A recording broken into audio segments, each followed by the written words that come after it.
selamat pagi, salam sejahtera untuk kita semua.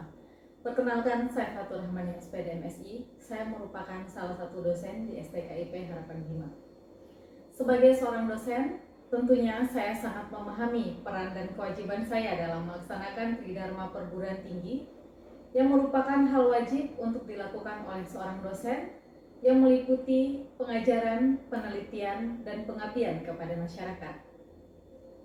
Saat ini saya merupakan salah satu dosen yang bernaung di Home Base Pendidikan IPA yang merupakan salah satu dosen pengampu dari beberapa mata kuliah yang diajarkan pada program studi ini.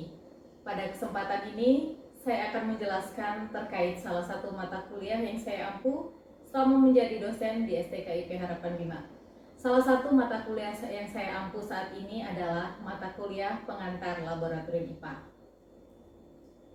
Mata kuliah pengantar laboratorium IPA merupakan mata kuliah umum yang diajarkan pada semester 1 dengan bobot SKS sebesar 2 SKS yang merupakan salah satu ilmu yang mempelajari tentang prinsip dasar, jenis, penggunaan, pengelolaan, sistem keselamatan, serta alat dan bahan yang digunakan di dalam berlaboratorium. Pengantar laboratorium IPA digunakan sebagai dasar pengenalan laboratorium kepada mahasiswa agar dapat meningkatkan kompetensi dan pemahamannya mengenai hal dasar dalam berlaboratorium.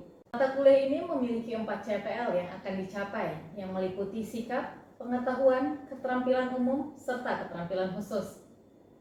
Dalam sikap menunjukkan sikap tanggung jawab atas pekerjaan di bidang keahliannya secara mandiri, pengetahuan menguasai prinsip-prinsip K3, keamanan dan keselamatan kerja di laboratorium, pengelolaan laboratorium, dan penggunaan peralatan laboratorium. Keterampilan umum meliputi mampu menerapkan pemikiran logis, kritis, sistematis, dan inovatif dalam konteks pengembangan atau implementasi ilmu pengetahuan dan teknologi, memperhatikan dan menerapkan nilai humaniora yang sesuai dengan keahliannya.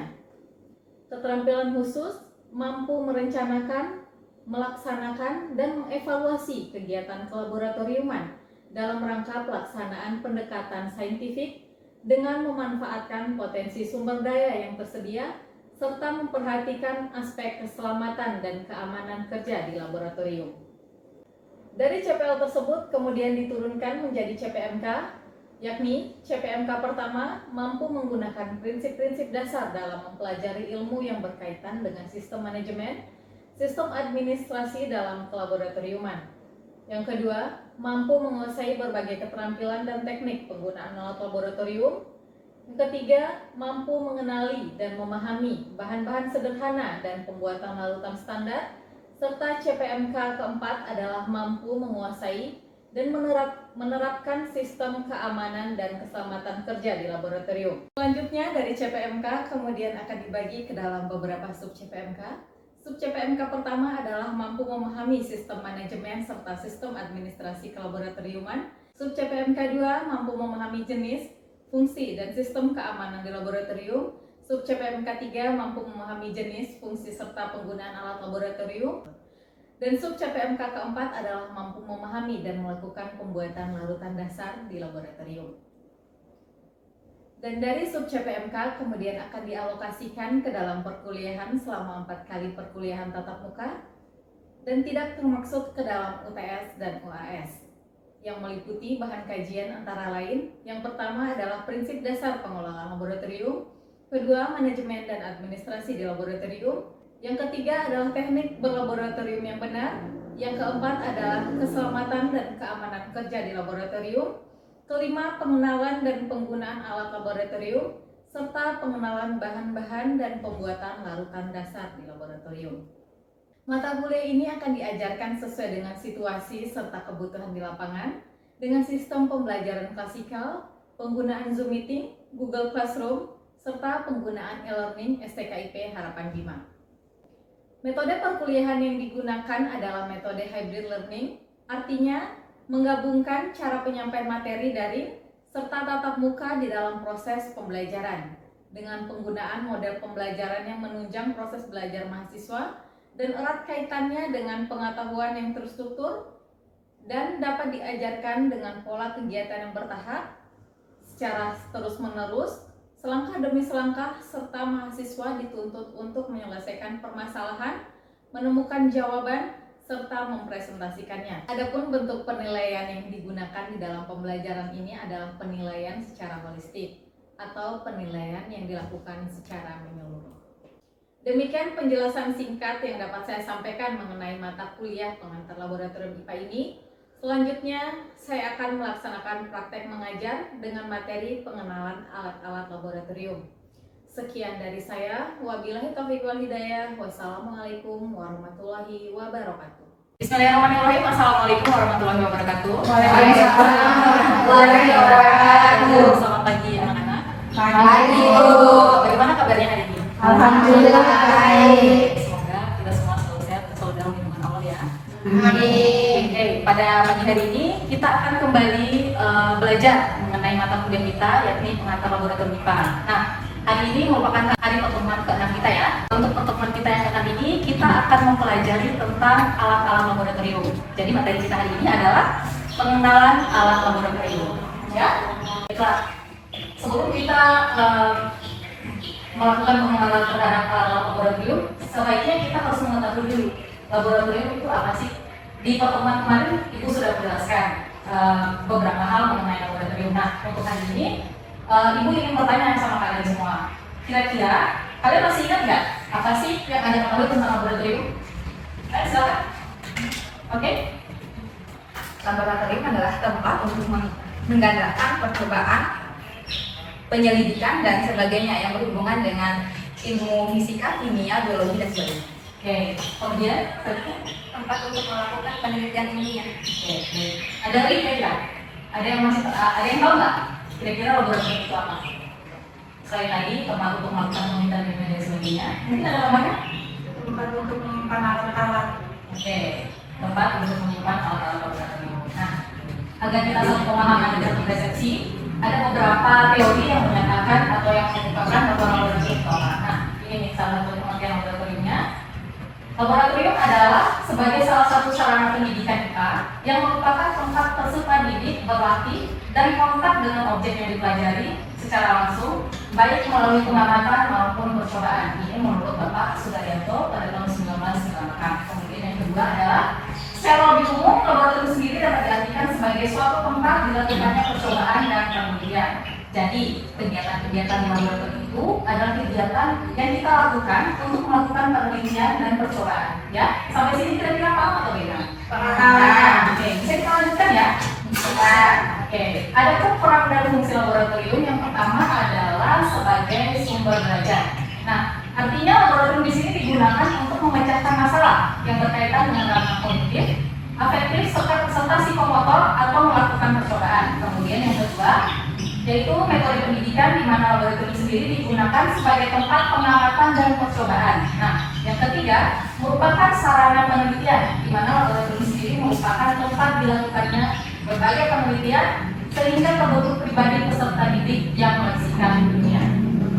Oke, kemudian kita harus mengetahui nih tujuan penggunaan laboratorium IPA bagi peserta didik itu apa saja. Nah, yang pertama itu ada mengembangkan keterampilan, baik kita akan melakukan pengamatan, pencatatan data, kemudian penggunaan alat dan pembuatan alat-alat sederhana yang berbasis laboratorium. Kemudian yang kedua, melatih bekerja cermat serta mengenal batas-batas kemampuan pengukuran di laboratorium. Yang ketiga adalah melatih ketelitian dalam mencatat dan melaporkan hasil percobaan. Yang keempat, melatih daya berpikir kritis, analitis maupun penafsiran eksperimen. Kemudian yang kelima, memperdalam pengetahuan. Yang keenam, mengembangkan kejujuran dan rasa tanggung jawab. Yang ketujuh, melatih merencanakan dan melaksanakan percobaan lebih lanjut dengan menggunakan alat-alat dan bahan-bahan yang ada di laboratorium. Selanjutnya yaitu memberikan pengalaman untuk mengamati, mengukur, kemudian mencatat, menghitung, menerangkan, dan menarik kesimpulan. Jadi kegiatan di laboratorium itu adalah segala apa yang kita lakukan di laboratorium, mulai dari mengamati, kemudian mengukur, hingga akhirnya nanti menarik kesimpulan. Ya, itu tujuan penggunaan laboratorium kita. Nah, tadi kita sudah mempelajari tentang laboratorium. Nah, sekarang kita alangkah baiknya sebelum kita masuk ke sana, kita harus mengetahui dulu pengertian alat laboratorium. Oke, sebaiknya sebelum kita lebih dalam lagi untuk mengenal alat laboratorium, sebaiknya kita harus mengetahui dulu pengertian alat laboratorium itu apa. Kira-kira Kira-kira dari adik-adik semua ada yang mengetahui alat laboratorium itu apa?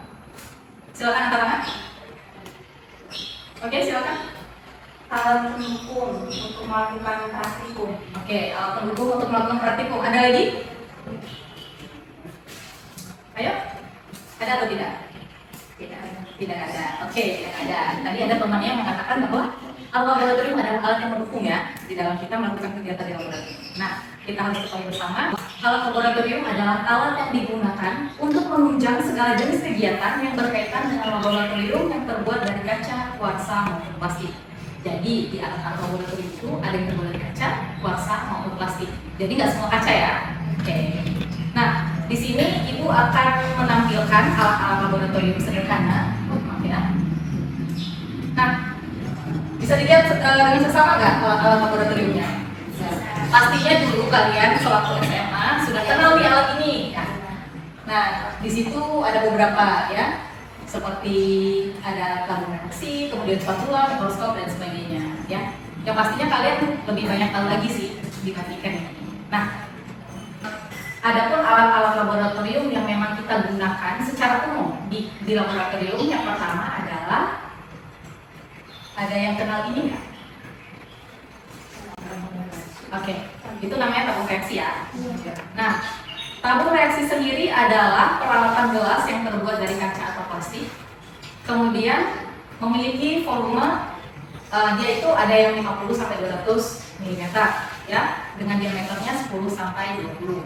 Kemudian fungsinya adalah untuk mencampur, menampung dan memanaskan bahan-bahan kimia cair atau padat, utamanya untuk uji kualitatif.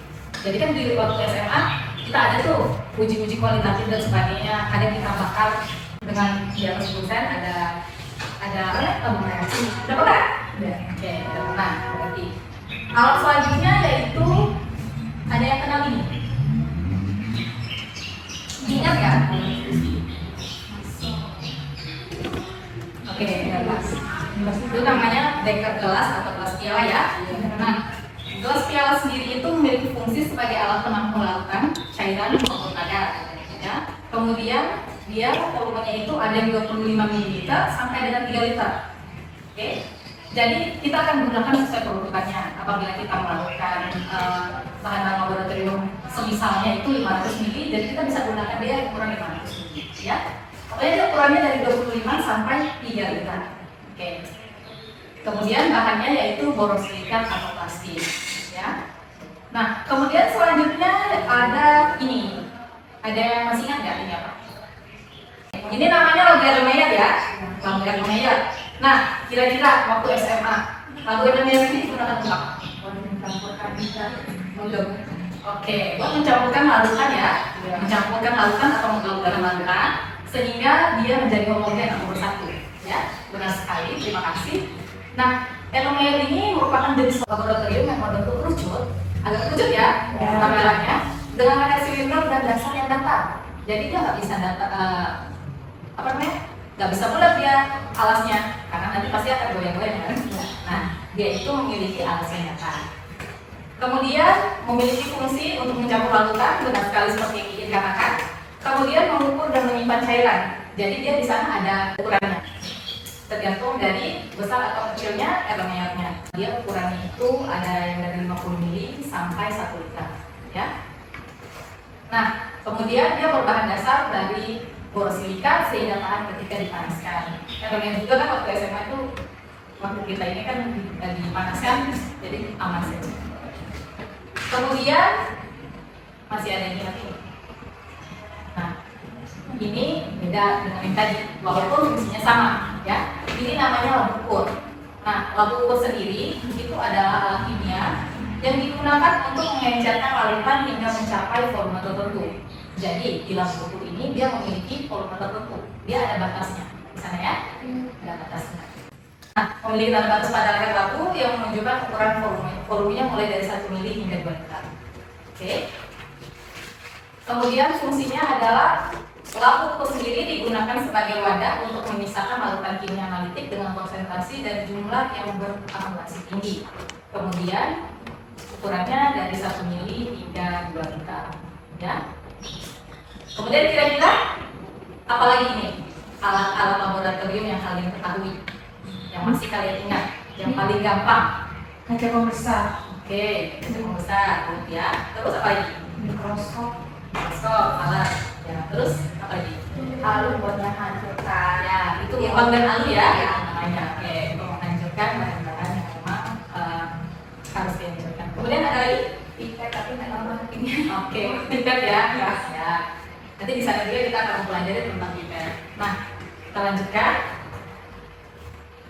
Nah, kemudian ini adalah gelas ukur, ya. Gelas ukur sendiri memiliki fungsi sebagai alat untuk mengukur volume lautan. Kemudian dia memiliki volume 10 mili hingga 2 liter. Dengan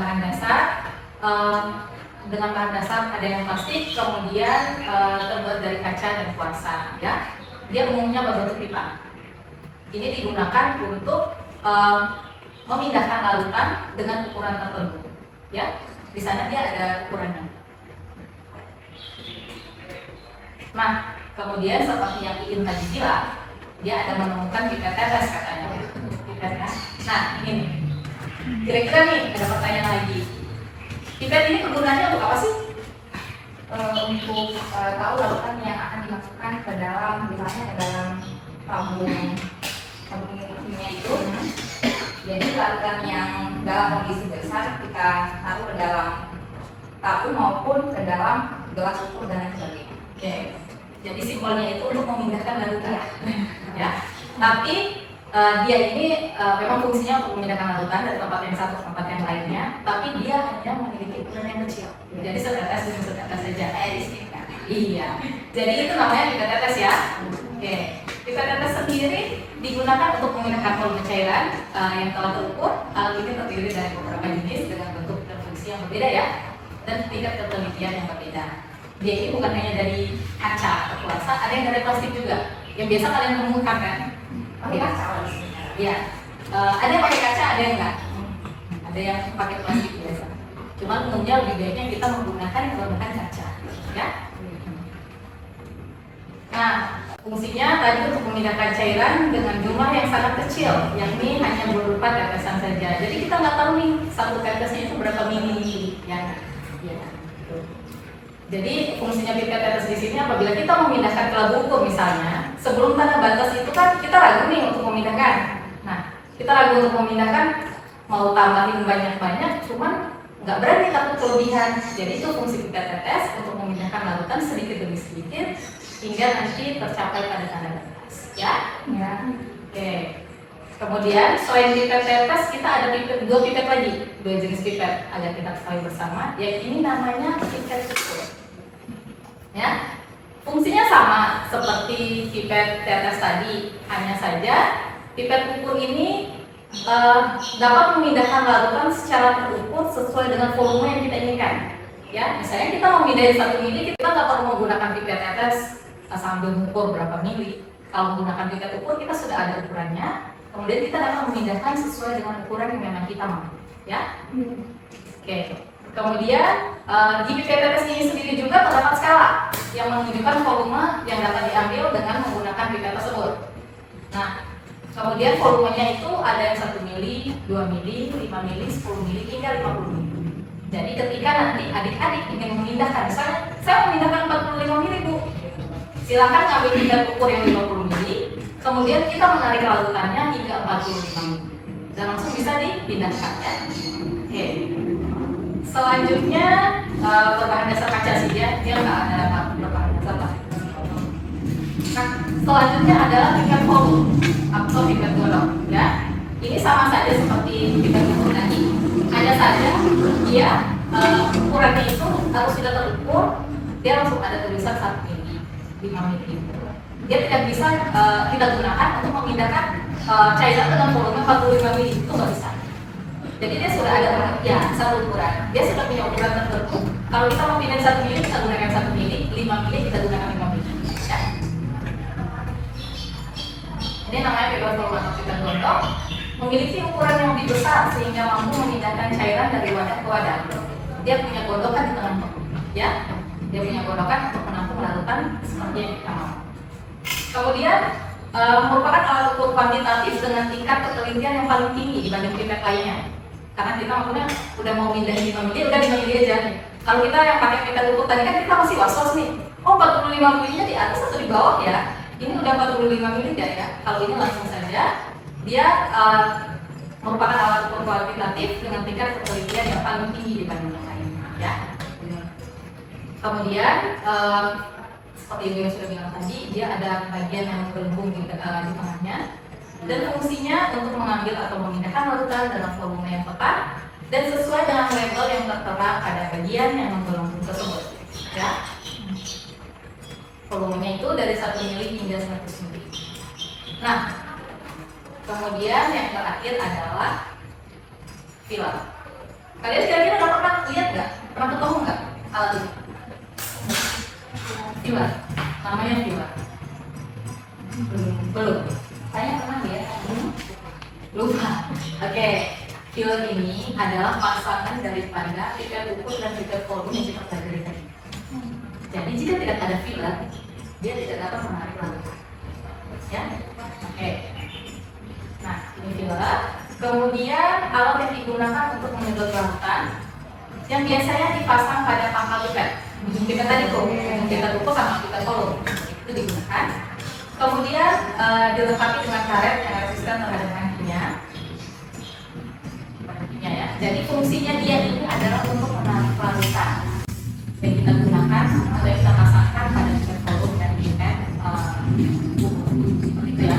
Kalau pipet tetes sudah ada karet sendiri ya. Dan di sini dia ada caranya dia dalam menarik larutan itu di gambar dia ada kelihatan kan ada 3 tombol di sana kayak yang menggelembung gitu, ada nggak? Lihat nggak ini 1, terus 2 dan 3 kelihatan nggak kira-kira? Kelihatan. Oke, itu ada fungsi masing-masing ya. Untuk menarik larutan kita harus mengempeskan dulu bolanya. Filmnya ini kita kempeskan dulu dengan menekan bagian atas yang bagian paling sini. Kita menekan dia, kemudian kita sambilan menekan bolanya di tengah agar udaranya keluar. Kemudian apabila sudah keluar udaranya, itu kita menarik cairan dengan cara memencet atau menekan bagian di tengah. Yang di tengah itu ya, itu bagian di tengah. Sedangkan untuk mengeluarkan cairan adalah menekannya atau memencet bagian yang paling ujung. Kita di bawah. Yang bawah ya? Yang bawah. Nah, itu dia cara penggunaannya. Ya.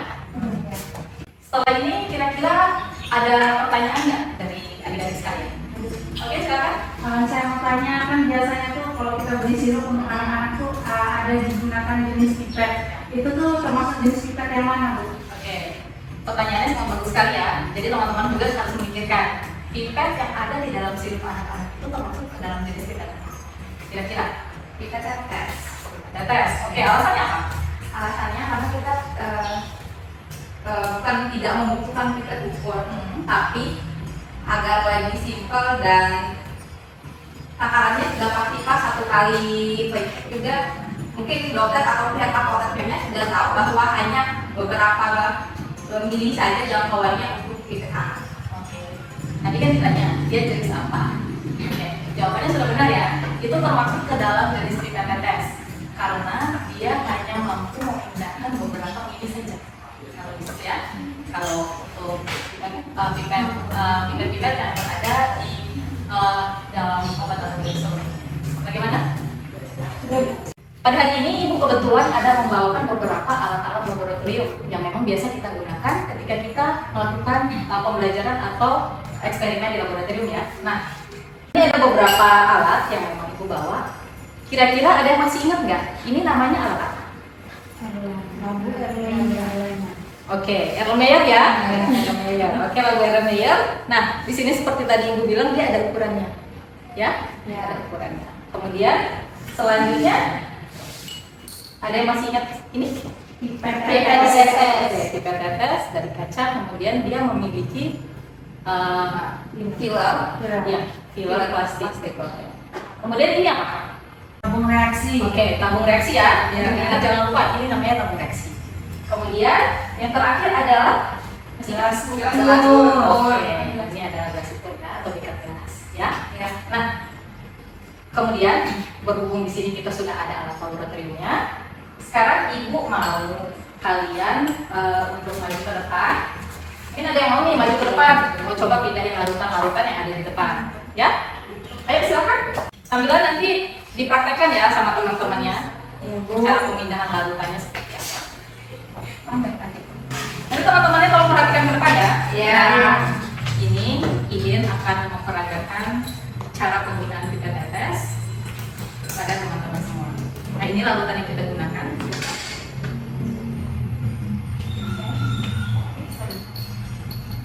Oke, menarik. Oke, itu ya. Tapi mohon maaf nih, bukan ibu menyalahkan atau apa, tapi di dalam penggunaan pipet tetes itu ada prosedurnya. Iya, Pak. Oke, ibu ajarin dulu ya, boleh ya? Ya siap. Ini ketika kita mengambil larutan, kita harus mengecatnya terlebih dahulu sampai udaranya kosong. Ya, kita sekitar 45 derajat, kemudian kita menarik larutan. Ya, setelah ditarik, pasti ini menggelembung semua kan? Udara masuk, kemudian kita akan pindahkan ke wadah selanjutnya. Nah, cara pemindahannya itu nggak kayak gini. Ya, kita harus miringkan juga dan sambil diteteskan, ya, agar nanti larutannya itu tidak mengenai ujung daripada tabung reaksi. Karena kan kita mau dia bereaksi sempurna di bawah. Kalau ada yang nyangkut di atas kan nggak bagus kan. Ya. Nah, itu untuk pemindahannya. Bisa dicoba silakan.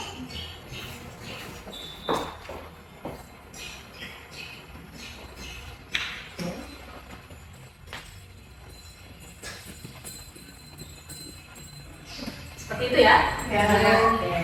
Nah, ada yang mau coba lagi nggak? Ini masih ada gelas ukur, kemudian galon air, sama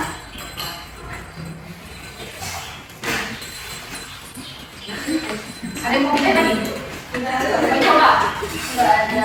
Oke, untuk sementara ibu aja ya. Ya. Untuk ingat, semua gelas kimia dan sebagainya itu memiliki ukuran. Jadi kita mau pindahin ukuran berapa saja, itu boleh dilakukan secara langsung di sini, ya. Tapi jika kita ragu-ragu seperti yang tadi, misalnya kita mau pindahin ini ya. Oke Bu, saya mau pindahin 40 mili misalnya. Kita coba ya. Nggak tahu, bantuin. Bantuin.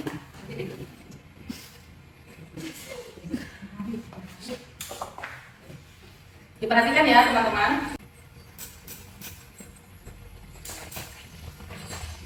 Itu kira-kira udah 40 mili atau belum? Belum ya, masih jauh, kita tambah lagi.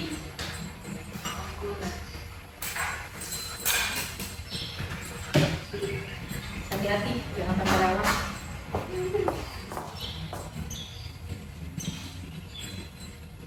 Nah, ini kira-kira sudah sampai 40 mili atau belum?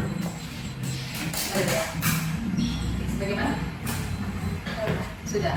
Nah, jadi cara kita untuk membuat larutan ini pas atau sesuai dengan ukurannya, kita boleh menambahkan dengan menggunakan pipet tetes. Jadi silakan kita tambahkan saja beberapa tetes hingga mencapai tanda tetes. Ya? Iya. Oke. Kira-kira sampai di sini ada pertanyaan lain nggak? Ya, sudah ada. Oke. Ini dapat diterima dengan baik dan juga dapat menjadi berkat buat kita ya. Iya. Terima kasih atas waktunya. Mungkin itu saja beberapa hal yang Ibu sampaikan mengenai alat-alat laboratorium. Terima kasih atas waktunya. Untuk minggu depan Ibu kasih tugas ya. Iya. Ibu kasih tugas. Jadi kalian silakan mencari alat-alat laboratorium yang memang baru kita sebutkan di sini. Ya. Kemudian kita akan membahasnya bersama untuk pertemuan selanjutnya. Oke. Demikian untuk hari ini.